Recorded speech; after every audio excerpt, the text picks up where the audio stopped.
Il tema che tratteremo questa sera è il potere trasformativo della meditazione ed è un tema effettivamente sempre di grande attualità. La pratica meditativa può veramente aprire l'anima all'esperienza del divino, ma può comportare anche seri rischi ed essere fuorviante, può portarci lontani dal sentiero. E proprio per capirne qualcosa di più, abbiamo con noi questa sera Juliana Cesano, che ho avuto il grande piacere di ritrovare a Vancouver in occasione del congresso mondiale della Società Teosofica, che è una cara amica e che ringrazio fin d'ora di essere presente, collegata con noi, perché questo consentirà a chi lo desidera di porre le domande, cui abbiamo riservato la parte finale della serata. Volevo appunto dare il benvenuto a Juliana. Buonasera a tutti. Grazie per essere con noi. Juliana capisce l'italiano perché ha molto sangue italiano nelle vene. Dice che l'84% del suo DNA è DNA italiano, per i suoi nonni, bisnonni che emigrarono in Argentina. Juliana è appunto argentina, teosofa di seconda generazione, iscritta alla Società Teosofica nel 1996 e ha aiutato il padre nel suo ruolo di presidente della Società Teosofica in Argentina. Ha lavorato come volontaria per 2 anni presso il Quartier Generale Internazionale della Società Teosofica ad Adyar e successivamente si è trasferita negli Stati Uniti, dove attualmente ricopre a Wheaton, vicino a Chicago, dove c'è appunto il Quartier Generale nazionale americano, il ruolo di segretaria nazionale della Società Teosofica in America ed è anche direttore della formazione dei soci. È un conferenziere internazionale della Società Teosofica e il suo focus principale negli ultimi 15 anni è stato il potere trasformativo delle pratiche contemplative. È una persona che io apprezzo molto perché incarna il messaggio che propone e mi appunto raccontava di queste sue origini italiane, quindi la sento anche ancora più vicina a me. Allora faccio partire il video. So, dear Juliana, I wish to ask you, what is meditation and how is it understood within spiritual traditions? All right, well, that's a big question. The way I see it is similar to the way Annie Besant described it. She said that meditation was the opening out of the soul to the divine. And so it is the moment in which we calm down all the movement and become still enough and open enough, receptive to hear or become in tune with our true nature. So meditation is the most intimate, the most genuine of all practices, because it is the time in which we become very, very honest, sincere with ourselves in our search for what is real and in our search for or attempt to connect with our higher nature, whatever name we give to that aspect, whether it is God, the divine, our higher self. So we see that in, at least in all the religious traditions that I have come across, meditation or prayer, as it is sometimes called in Christian mysticism and Sufism, and I'm sure other traditions as well, is a fundamental part of the spiritual path. So even though it is called in different ways, when we read about the descriptions of what the aspirant is trying to do, we see that the commonalities, this second object of the Theosophical Society, that is the comparative study, is so important in all areas. And it is so in meditation, because when we read that the directions that we're giving were so similar, and they just had their own flavor or perfume coming from their tradition. But the general foundation of that contemplative practice is present. And so it is in the theosophical teachings as well. Thank you. Could you tell us what are the foundation of a meditation practice?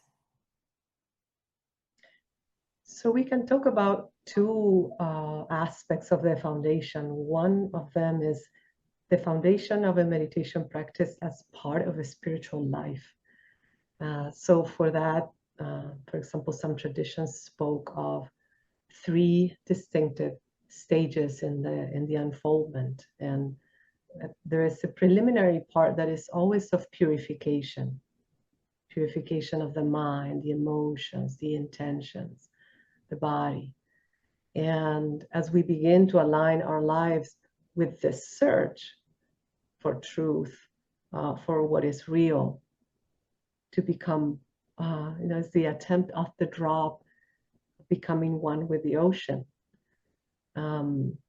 We have to align our lives, and naturally we begin to align our lives with that search, with that intention.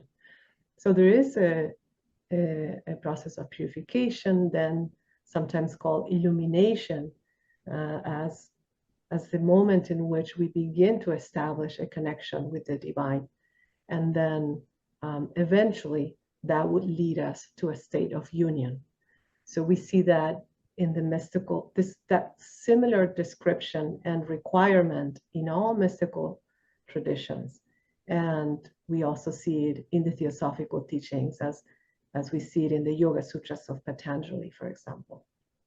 There's the yamas and niyamas, this 8-limb process of Raja Yoga, in which there is an alignment of the body, our ethical life, the way we take care of also of the physical body, and our intentions, the breath, the senses, and so forth. So that is one aspect of the foundation. But then when it comes specifically to a meditation practice, once we have considered all these foundational aspects, and we say, well, now we want to meditate, where are the foundations of a practice? And initially, I would describe it as three very important elements.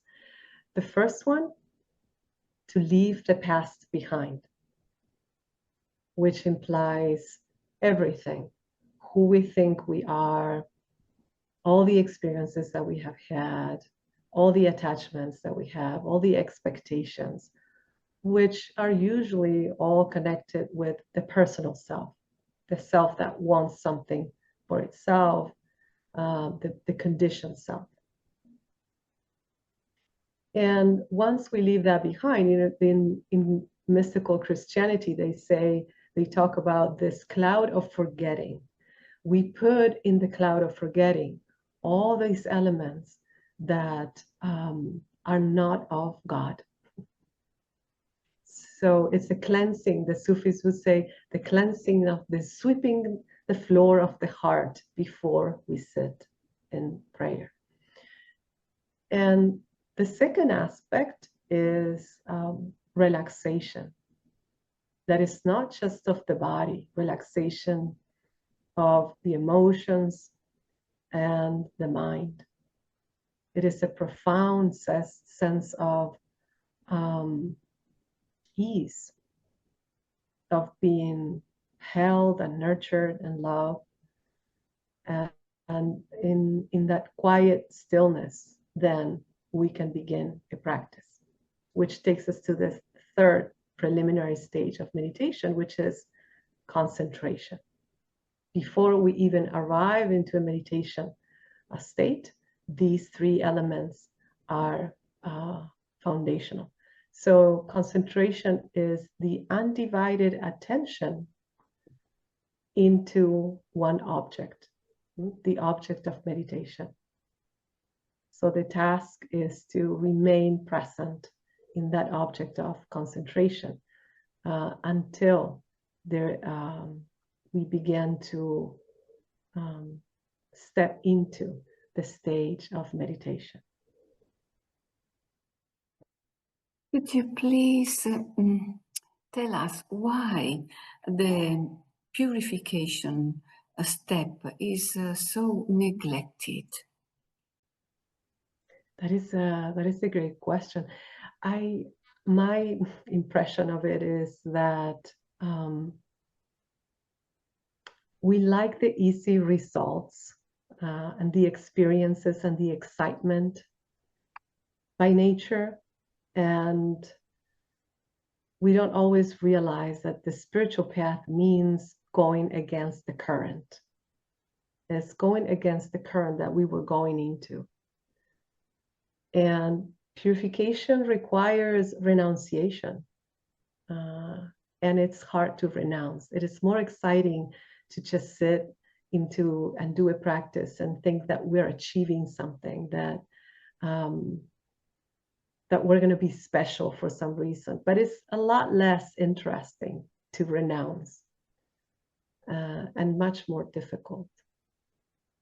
And in the current culture that we live in, we tend to be on the surface of things and not to always want to do the hard work. I think that often it's a kind of achieving or spiritual materialism, something that people are looking for to have, to grasp, not to flourish. I think that the state of mind they use when they start meditation is not the best one. That is, I agree with that. And Krishnamurti, for example, said, we cannot meditate if we're ambitious. And Light on the Path, is a foundational book for the spiritual life. And the first rule is kill out ambition and our sense of separateness and so forth. So it does require that we begin a practice with a clear intention. Why do we want to meditate? And I am not too rigid about the fact that we are all imperfect and we may all come with ambition. I'm sure we all do to some extent. But I trust that in the process of trying, we begin to recognize that ambition, and we may perceive or have the clarity to put that aside and continue in the path. We're not going to start meditation being perfect. When we talk about the 8 limbs of yoga, for example, they are supposed to be integrated almost in the form of a spiral, which means that we're not going to be completely pure before we start a practice. We come as we are. And I think this is important, very important, that we can all do it. We're all capable and have everything that we need for a meditation practice, as long as we're sincere. And as imperfect as we are, we come to God and we are received. But then the sincerity has to be there to recognize all these materialistic and superficial aspects of our being.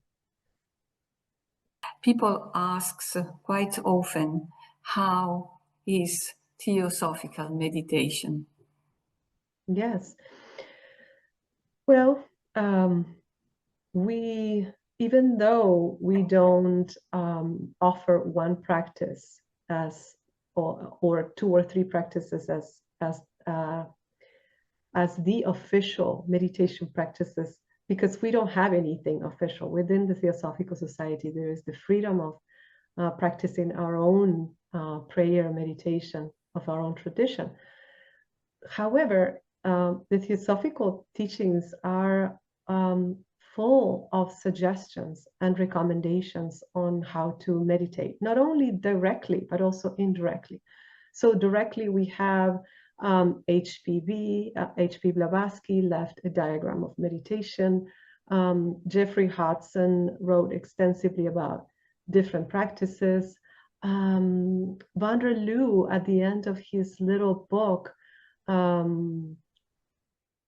Gods in Exile, probably. Yes, Gods in Exile. At the end, there is the practice.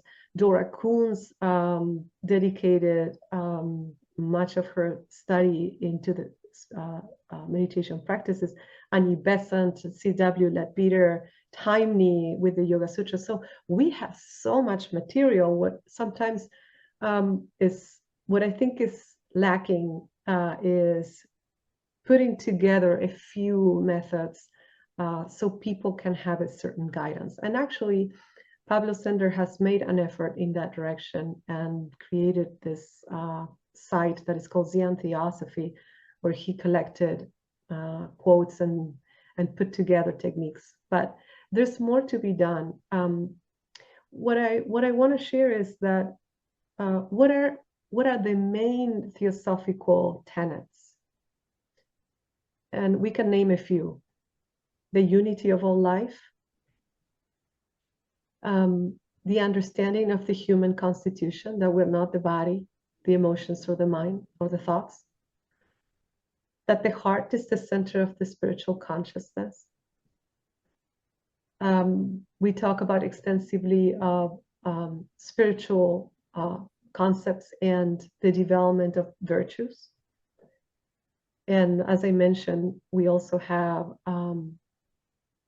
the practice that HPV left of the diagram of meditation. So there we have at least 4 or 5 different types of practice. And we're not limited to that, of course, because even the simple universal prayer by Annie Besant. Hidden life.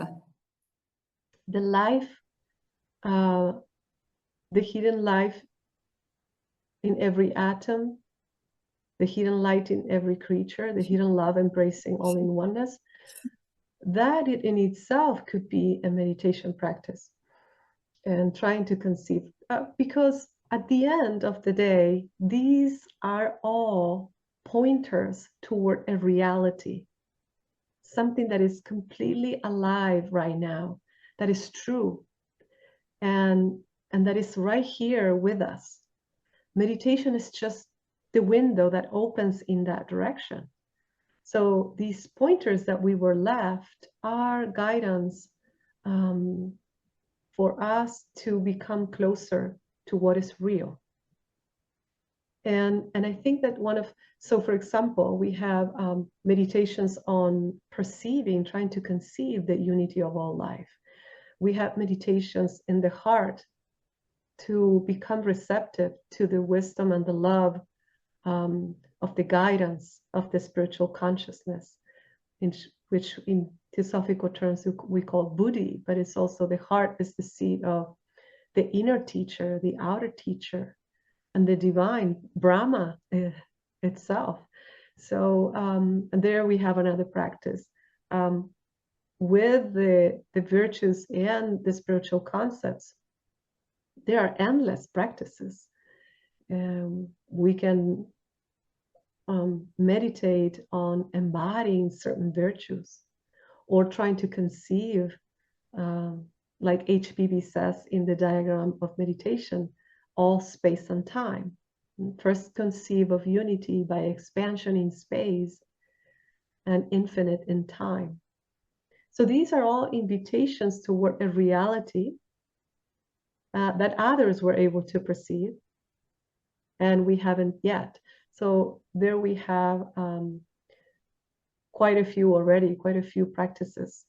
And one of the key aspects that I have learned from Saint Teresa of Avila is that when she talks about prayer, she says the only impediment in prayer is to pray as if God were absent.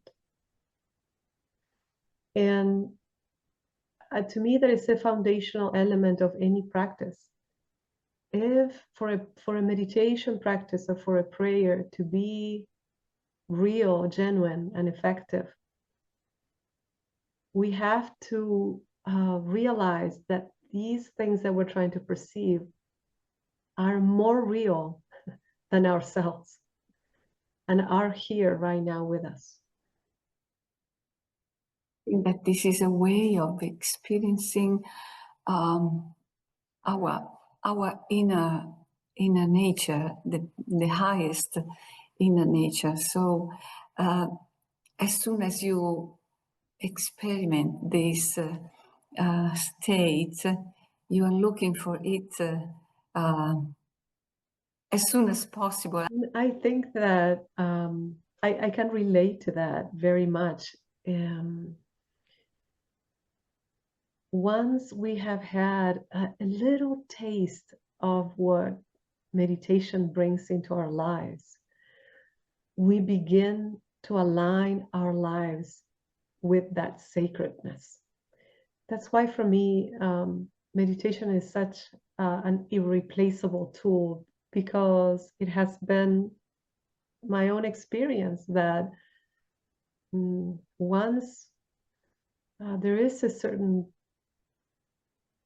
perception of the stillness and the calmness and the sacredness of life, then it is almost impossible to act in certain ways or to do certain things, because it will be completely erasing what we are trying to seek, or what we are, the intention that we have in the meditation practice. So I understand, yes.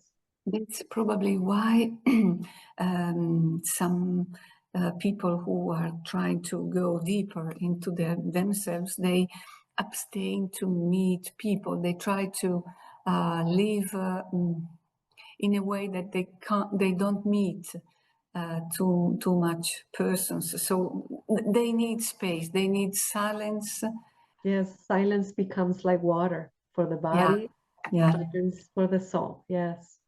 Does every form of meditation serve all individuals equally?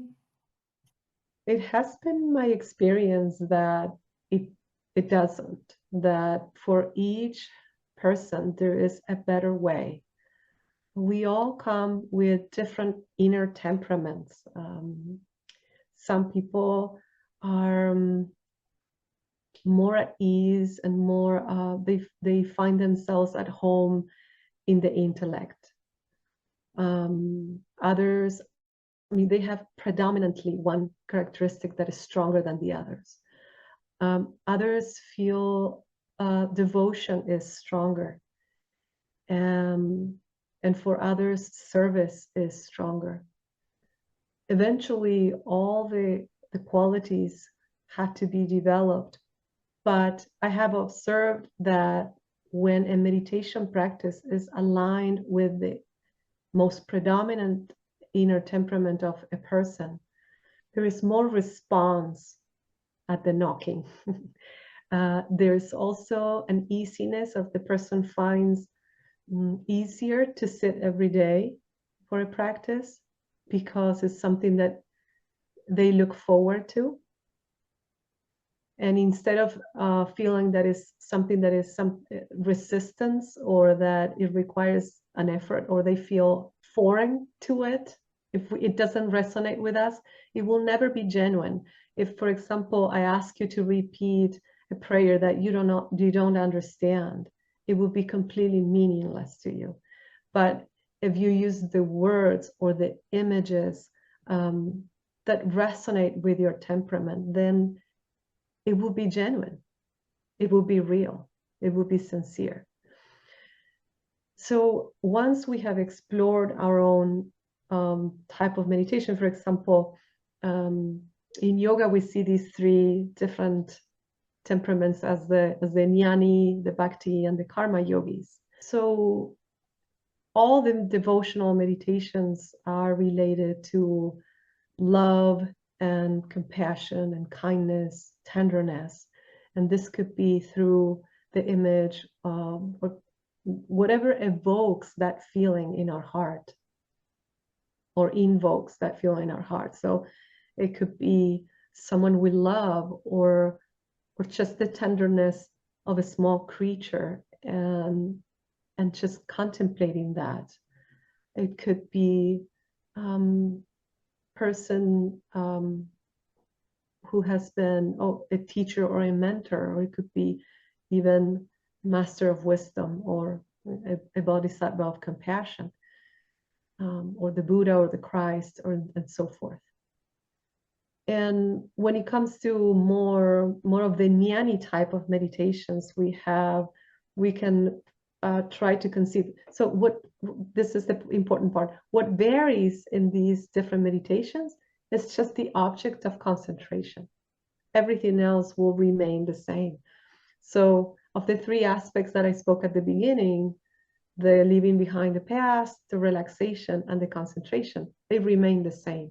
But then the object of concentration changes. So for people who are more intellectual, they're going to feel a lot more at home with abstract ideas that of universal realities. So HPB is one example, and her writings and her teachings. So the assimilation and the staying with a phrase or a concept, as I mentioned before, for example, presenting the diagram of meditation.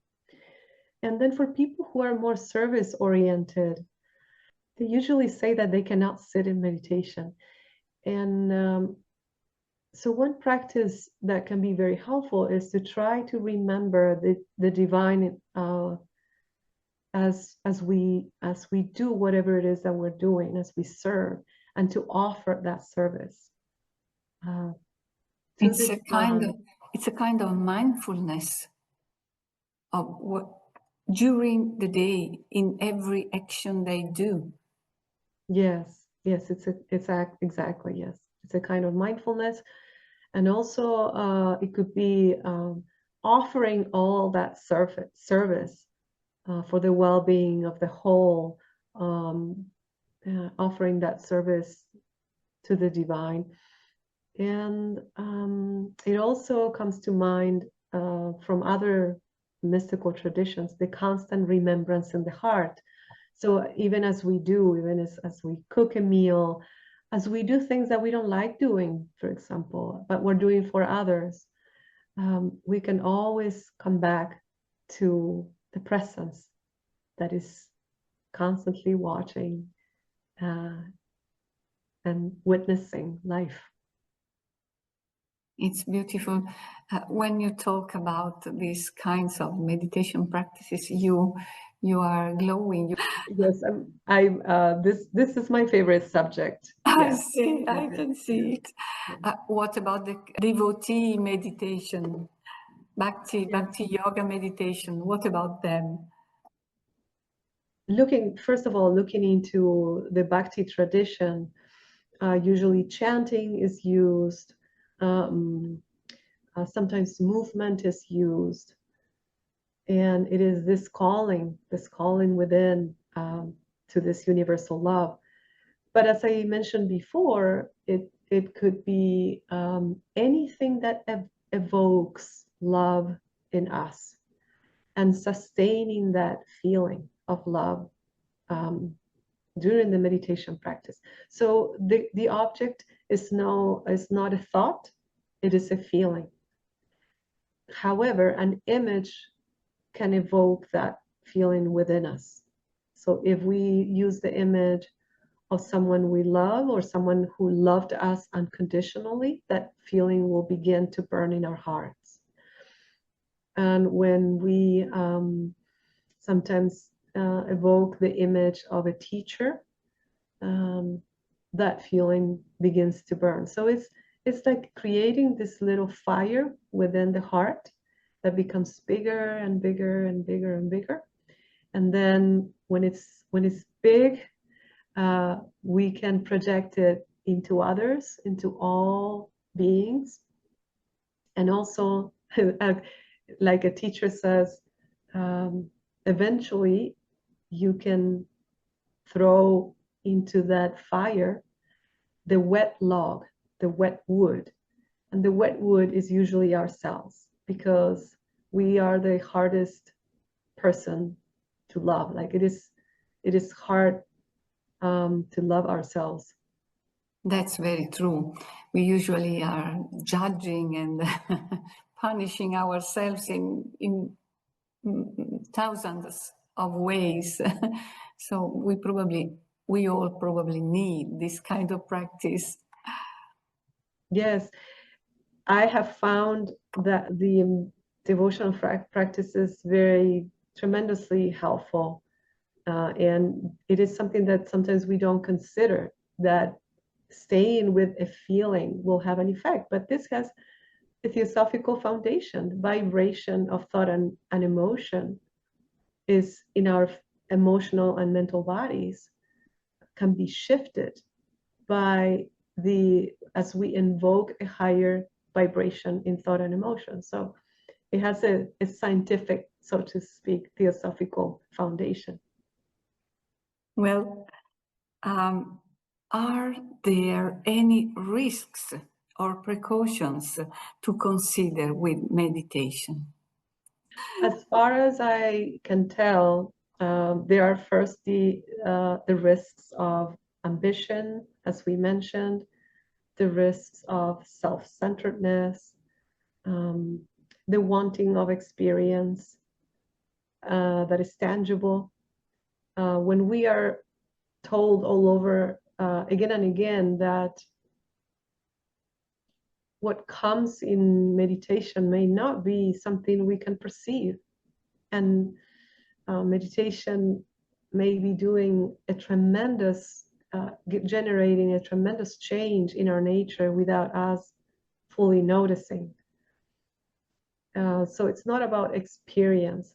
So this brings us to probably the greatest precaution, which is the one of the energy centers or the chakras. Sometimes people want to work with the chakras to have some experience.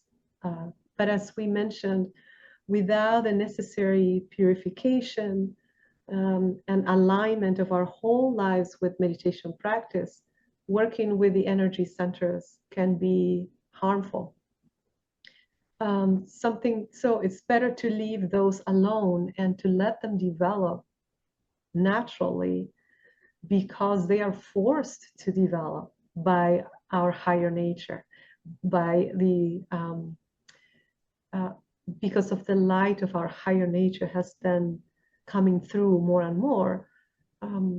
Our energetic centers will shift and will change. It's not the other way around. We cannot change our nature by working in an energetic center. So they are a result, they are a side effect, so to speak, of the changes in our nature. And the one center that is mentioned in theosophical teachings is the heart. And I have seen that in Sufism, in Christianity, and Buddhism, the heart center is a very safe center to work with, because it can only evoke love, compassion, and unity consciousness. So that is a safe place to be in. Is there any precaution to try not to what I could say, to damage our minds, because I've seen in all these decades people that had problems with their minds, with their bodies, following wrong meditation practice, or maybe not wrong, but not a good one, not a good meditation practice. Yes, yes, it's very unfortunate that well, I was going to say in today's world, but this was probably always the case, that there have always been real teachers and pseudo teachers, and that's why in most traditions there is an emphasis on the fact that we have to develop discernment in the path for anything that we do, and to notice that it's usually the things that are the simplest of all, the ones that are going to produce effects, so to speak. So we don't, I mean, there's so much to still accomplish when it comes to subduing our attachments, our desires, our selfishness, dishonesty, and so forth. It's like we always want to jump ahead. How about we start with having a healthy physical body, eating properly, exercising, sleeping well, and then cultivating loving emotions. These things are not easy. Calming the mind, not letting the mind be all over the place. We have lifetimes of work to do in that direction. And unfortunately, some of the teachings, more esoteric teachings, have come to the light, and Kundalini practices, for example, can be harmful. Messing with energies that we don't know about is very tricky and can be for the detriment of the person. So I would always try to find the direction of an experienced, very experienced teacher who has done practices for decades and who belongs to a world religious tradition. You have mentioned the chakras. That is a big issue too. They have become a kind of business, as I can see around. Yeah. Yes. Yes, we mentioned the materialistic spirituality, and that's what we do pretty much with everything.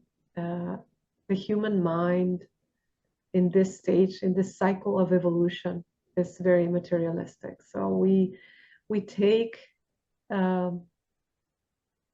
any teaching, and there's first of all cultural appropriation. We take the teachings of serious traditions and then we make them work for the ego, and that is the state of, in a way, it's a childish mindset. There is lack of maturity in all of us, and so we each one can see what is that lack of maturity, and perhaps what we can do is to always return to the source of the teachings, not to the many iterations or dilutions that it has had through time, but going to the source of the teachings. Well, many people feel uncertain about how to meditate. Could you please outline the essential steps of a meditation practice? So, very simply said, it is finding a space within our home that is quiet, And regularity is very important. So something that we do every day, even if it's for 5-10 minutes. And the basics is sitting quietly in body, emotions, and thoughts to listen to the divine, to listen to our higher nature. So that is the basics of a practice. And with that alone, we can accomplish so much. It's the calming of the body. We can sit on a chair, we can sit on the floor. It doesn't matter. It is the calming of the body, the emotions, and the thoughts, and attention. And it has to arise, attention to what is present. And then we bring an object of concentration, whatever that is, because that in itself is a practice, just staying present, staying attentive. Something that seems that simple, but it's not simple at all. Not at all. Yes, and this is the reason why we use an object of concentration, because the mind will go in all directions. So we bring it back to that object. And as we spoke, for each temperament, there is a better object. So you can consider, like if meditation was the moment you sit with your favorite thing, what would that be? So it's like sitting calmly in stillness with our favorite being or with our favorite thing. The word that I like to use is longing. We all long for something. Underneath the surface layer of that longing, there is a kernel that is our deepest longing.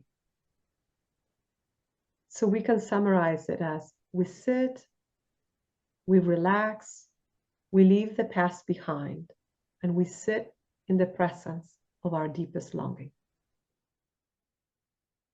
To give room to the divine. Mm-hmm. In your opinion, is meditation by itself sufficient for spiritual growth, or should it be complemented by other practices? That's a good question. If we look at the traditions of the world, including theosophy, meditation is one of a few tools that are used for the spiritual path. I think all of them are essential. We cannot leave one of them. So when theosophists want to leave aside meditation or service, they do a disservice to themselves. When in other traditions, people just want to pray or meditate, they also do a disservice to themselves. Because study is very important. To discern, to know what I'm doing, I need to study. So in theosophy, in the Theosophical Society, we speak of three pillars: study, meditation, and service. And I think they're essential, equally important, and each of them complementary of each other. Because the more we meditate, the more we understand what we study, the more we serve, the more we understand why we study and meditate, and so forth. You can make any of those connections back and forth. And like I said, if you look at other traditions, they also have, in Christianity, they have their Lectio Divina and their prayers, the stages of prayer, and service, always service to our community, to our family, and so forth. What does meditation mean to you? Well, this question touches my heart, because meditation has meant the world to me. It has saved me. many times from difficult times. So I have found in meditation, I have found the greatest strength, love, sometimes clarity, sometimes guidance. And yeah, I cannot speak enough about it. It has kept me sincere because I think meditation is one of the greatest tools for self-knowledge, where we can see with more clarity what we are not, but also what we are. And when we have a little glimpse of what we are, that really begins to transform our lives.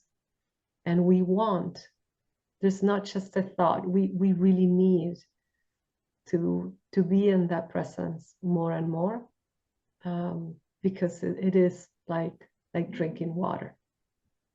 How did you start meditating? I think you started when you were quite young. Because of your theosophical family, you probably were deeply involved in the work of your father or family. I started praying and meditating when I was very young, and I felt prayer more real than meditation. Then as a teenager, or when I was perhaps in my early 20s, I also started meditating more regularly. But it wasn't until my 30s that I realized that I needed to use my own method, so to speak, that I discovered my own way of meditating. And that made a huge difference to me. And funny enough, I discovered this through the Christian mystics, even though the theosophical teachings had been in front of me all along. I had to see them through that lens to then be able to gather what the theosophical teaching was bringing. So it was kind of like an integration of things.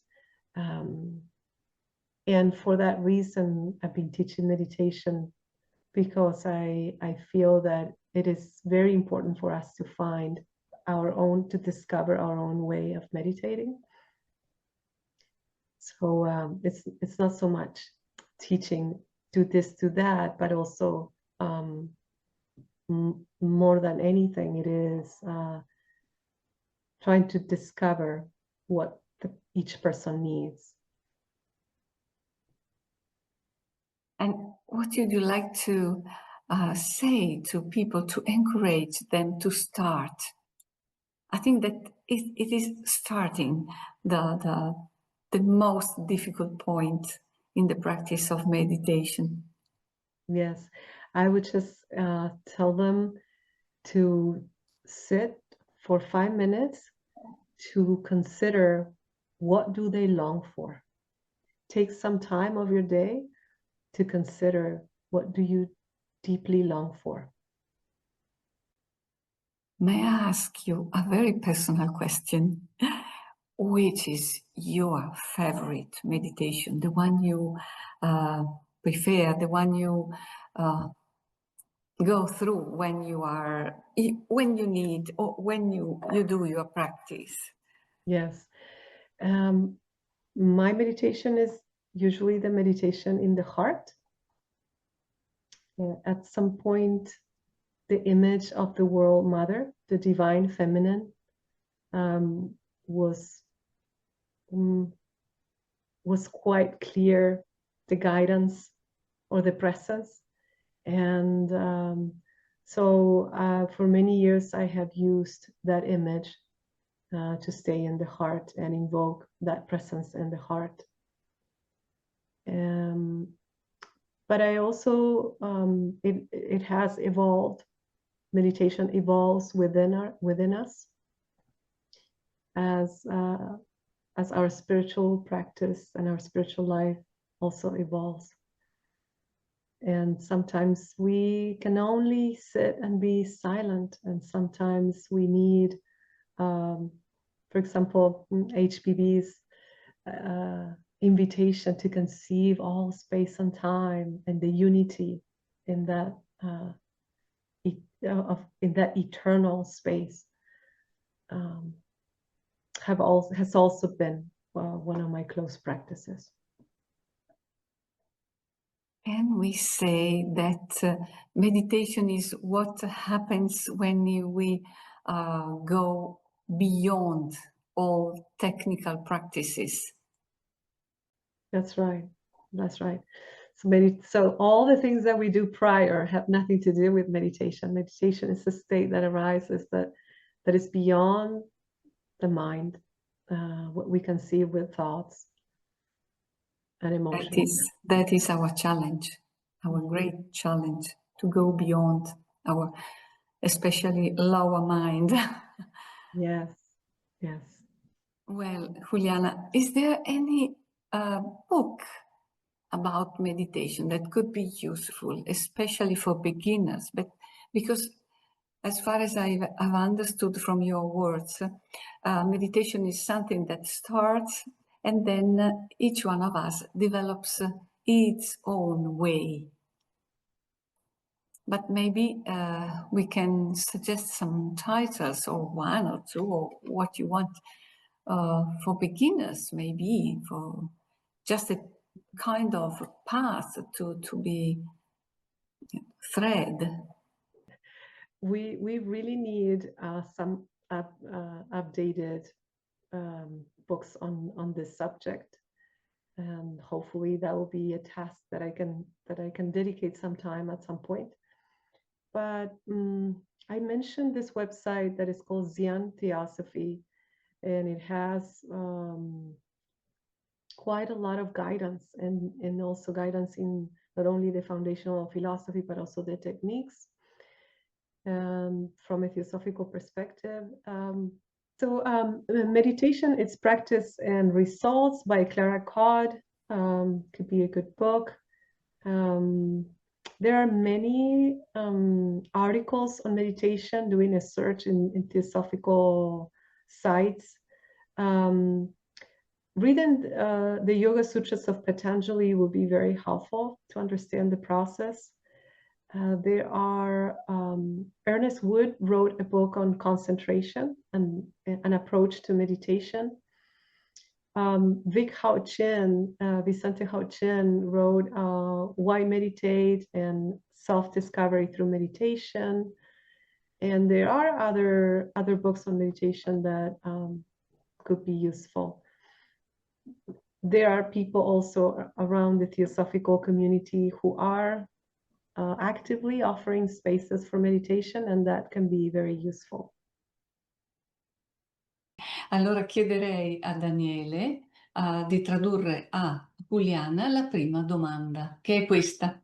Avevo sentito parlare anche del vuoto mentale. Credo che sia molto difficile. Per quanto riguarda la concentrazione, questa può essere ottenuta con la ripetizione di una parola, di un mantra, osservando un oggetto o la fiamma di una candela. Quale il percorso più valido ed efficace? E poi chiede ancora, quindi occorre esprimere sempre un pensiero o un intendimento nell'approccio alla meditazione?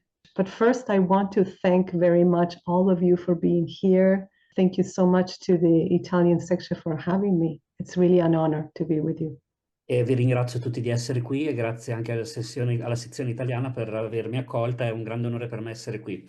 So about the first question, when we talk about meditation, Per quanto riguarda la prima domanda, quando parliamo di meditazione, we generally speak about noticing the mind, the movement of the mind, noticing the thoughts. in genere noi parliamo di notare la mente, i suoi movimenti e di notare il pensiero. So mental emptiness only occurs after a long time. Quindi come si dice, il vuoto della mente è qualcosa che avviene solo dopo tanto tempo. When the object of meditation has become much more important than any thought. quando l'oggetto della meditazione è diventato ben più importante di qualsiasi pensiero. So it is difficult, but the preliminary goal is to observe the movement of the mind. Quindi è sicuramente molto difficile ottenerla e lo scopo preliminare è quello di osservare i movimenti della mente. Now, about concentration, it is true that we can achieve concentration by repeating a word or a mantra. Per quanto riguarda la concentrazione, è sicuramente vero che possiamo raggiungerla ripetendo una parola o un mantra, But it is very important that we first establish a sense of stillness within, ma è molto importante che noi innanzitutto stabiliamo un senso di immobilità al nostro interno and a capacity to be e la capacità di essere. before we repeat any mantra or word or bring any image.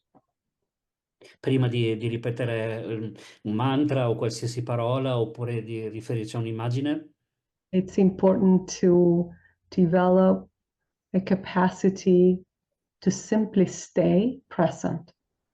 è importante sviluppare la capacità di semplicemente essere presenti. Relaxation and the not wanting of anything.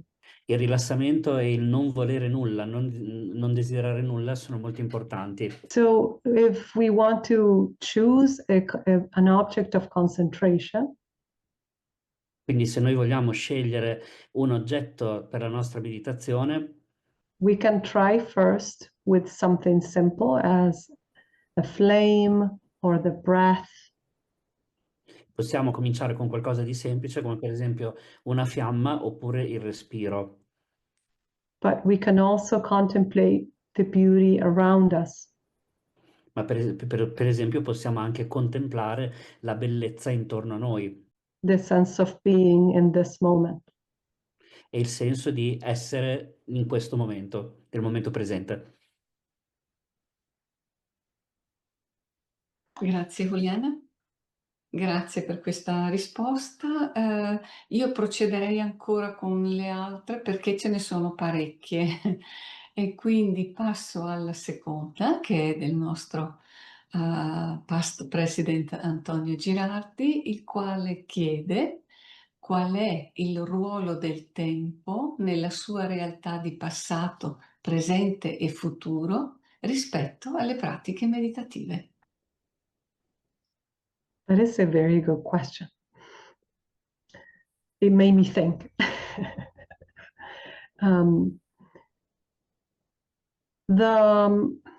I would say that the role of meditation is to remove ourselves from a sense of time.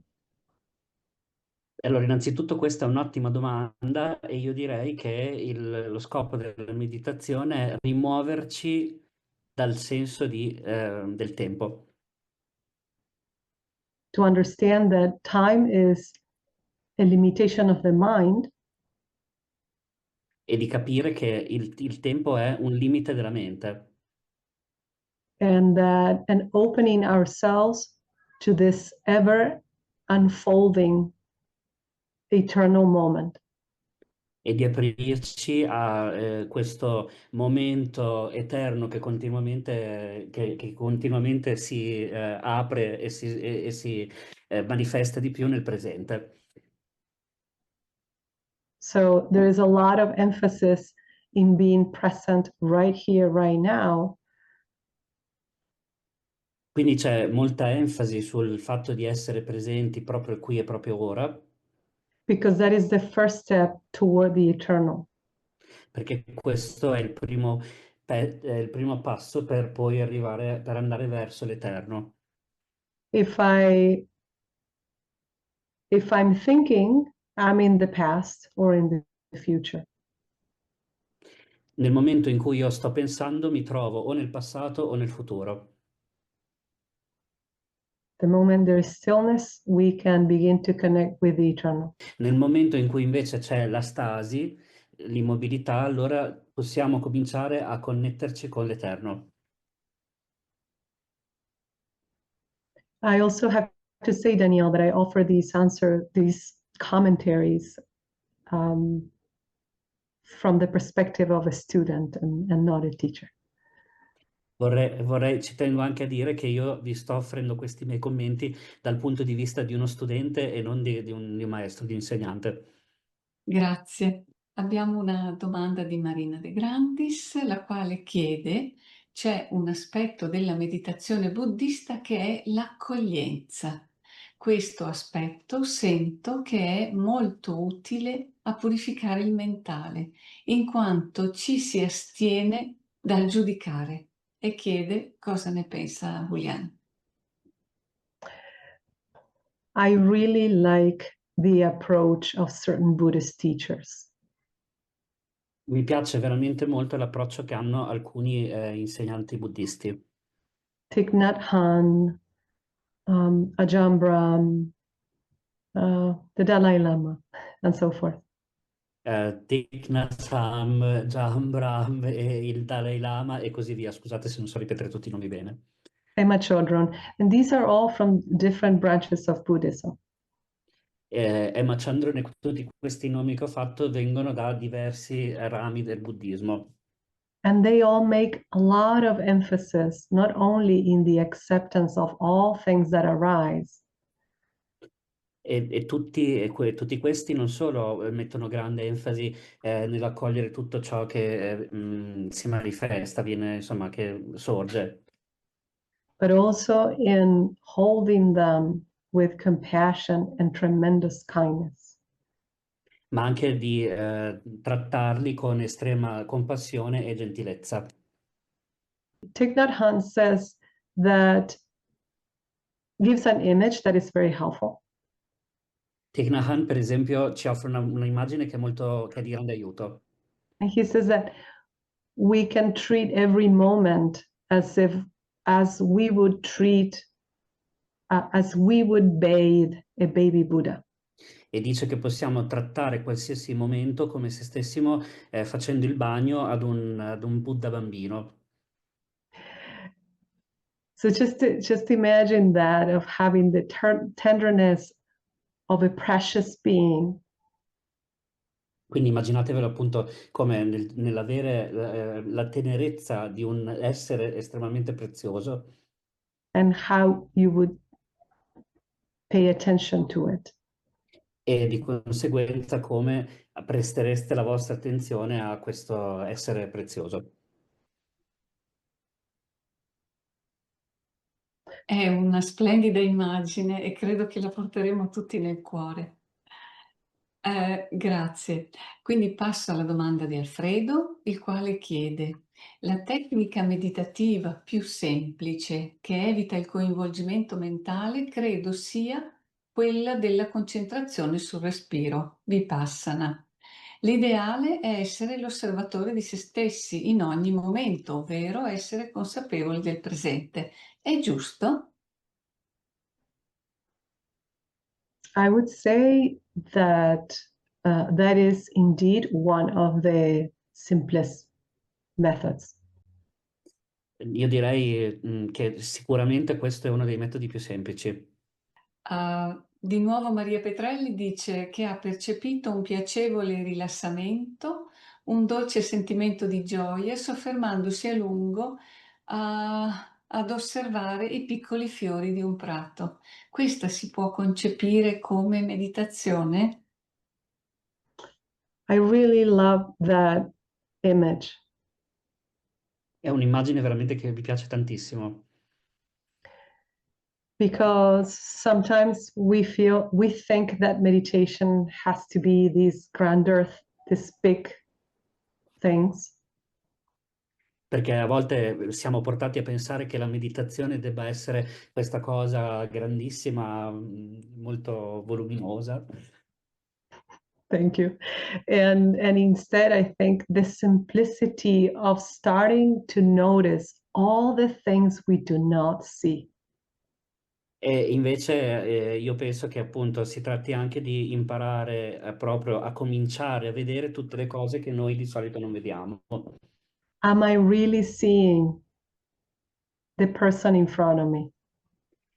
Veramente io sto vedendo la persona che si trova di fronte a me. Am I really seeing the little bird that is bathing in the fountain in front of me? Sto veramente vedendo quell'uccellino che si sta facendo il bagno nella fontana di fronte a me. Am I really seeing the beauty of the sunset in front of me? E sto veramente vedendo la bellezza del tramonto di fronte a me. Or the warmth of the water in my hands as I do the dishes? O sento veramente il calore dell'acqua tra le mie mani mentre sto lavando i piatti. Do I notice the breath when I'm waking up in the morning?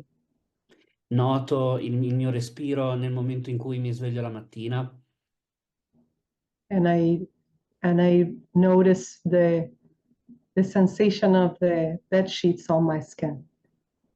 e veramente noto la sensazione che mi danno le lenzuola sulla pelle And the way the light enters through the window.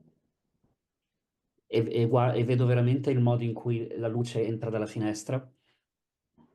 So I think meditation, the foundation of meditation is being alive to life.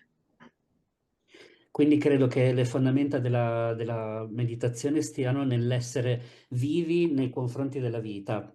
Bene, grazie. C'è Tobia che dice che sabato prossimo, il 4 ottobre, Juliana condurrà un ritiro di meditazione della durata di un'intera giornata per un pubblico misto, sia in presenza sia online, e chiede cosa prevede la pratica della Lexio Divina che è in programma insieme ad altre tecniche, e mette il link alla Theosophical Society in America, appunto per chi vuole saperne di più di questo ritiro di meditazione. Quindi che cosa prevede questa pratica, la Lexio Divina?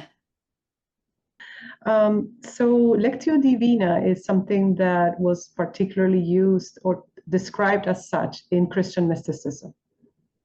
Allora, la parola, l'espressione Lexio Divina è è un'espressione che appartiene, che è stata descritta, appartiene al misticismo cristiano.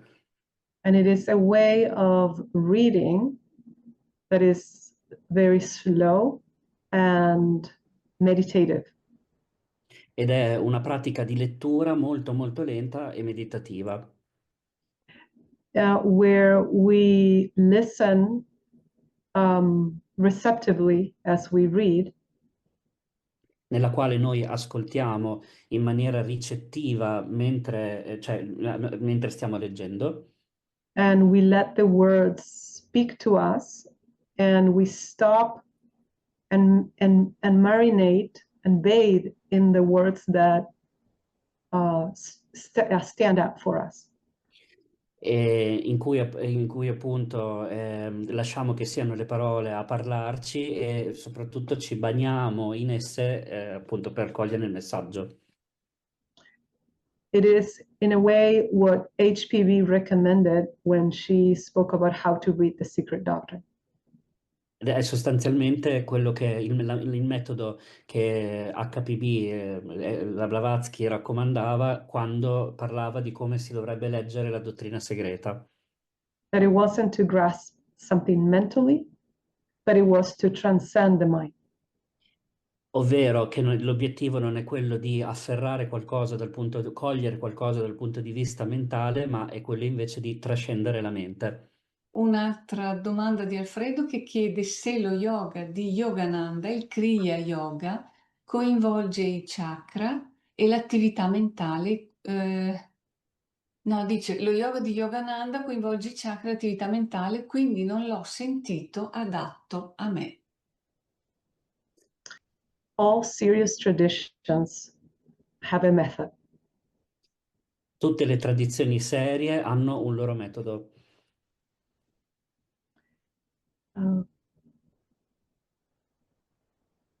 If we want to follow a method, we need to find a real teacher.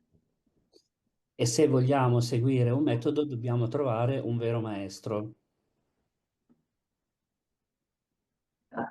If we don't have a real living teacher,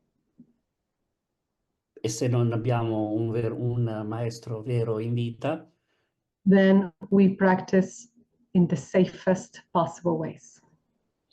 allora dobbiamo cercare di praticare nella maniera più sicura possibile. Grazie. Direi che concludiamo con la domanda di Maria Petrelli che chiede: quindi non è necessario esprimere un intendimento nell'approccio alla meditazione? I don't think it's necessary to express an intention. The intention is always there whether we see it or not. Io non credo che sia necessario esprimere un intendimento nell'approccio alla meditazione, perché comunque l'intendimento c'è, che comunque in ogni caso che noi lo vediamo o no.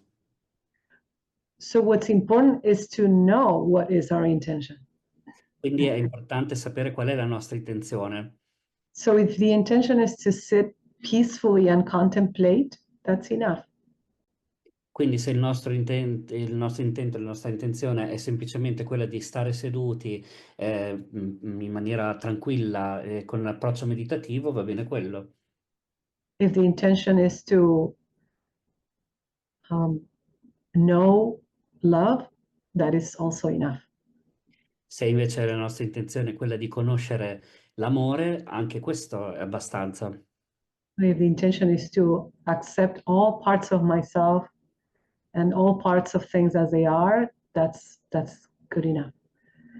E anche se l'intenzione è quella, per esempio, di conoscere tutte le parti che mi costituiscono e di accettarle, anche questo va bene. So I think what matters is to be aware of what our intention is.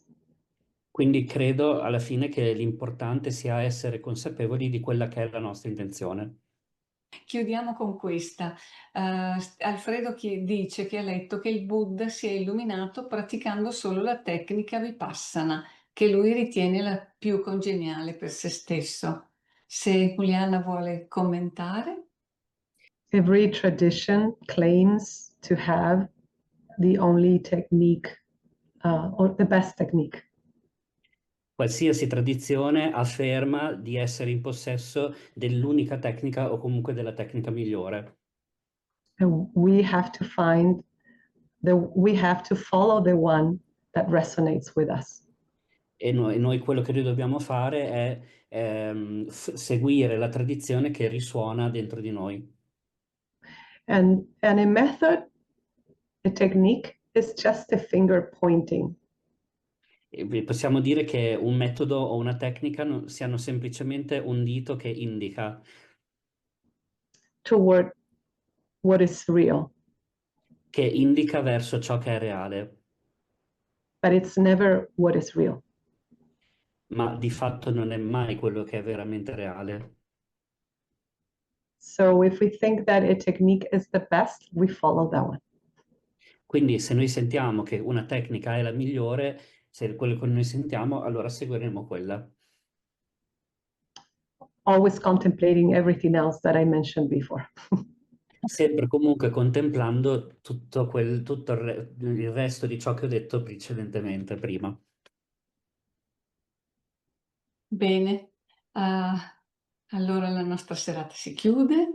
Veramente credo che dobbiamo dei ringraziamenti dal cuore a Juliana perché ci ha fatto capire quanti e quali aspetti sono coinvolti nelle pratiche contemplative, ma credo che abbia anche contribuito a fare parecchio chiarezza in questi vari aspetti. E quindi il mio ringraziamento è particolarmente sentito. Invito tutti naturalmente a meditare, a praticare a beneficio di noi stessi, ma anche di tutti gli esseri. e vedo che cominciano ad arrivare i ringraziamenti e io non solo ringrazio ancora Juliana per la sua presenza e per le sue illuminanti parole, ringrazio naturalmente anche Daniele che ci aiuta sempre a facilitare la comunicazione con le sue traduzioni, ringrazio Enrico Stagni e Tobia Buscaglione per la parte tecnica. Vi informo che il mese prossimo i mercoledì con la Società Teosofica verranno condotti da Antonio Girardi, che ci presenterà un giovane studioso di Pirandello, il quale appunto ha preparato un'opera sul Pirandello Teosofo, una ponderosa opera sul Pirandello Teosofo, e davvero credo sarà una serata molto interessante. Vi ringrazio tutti per la vostra attenzione e vi auguro la buonanotte. E ancora grazie, Juliana. Grazie a tutti.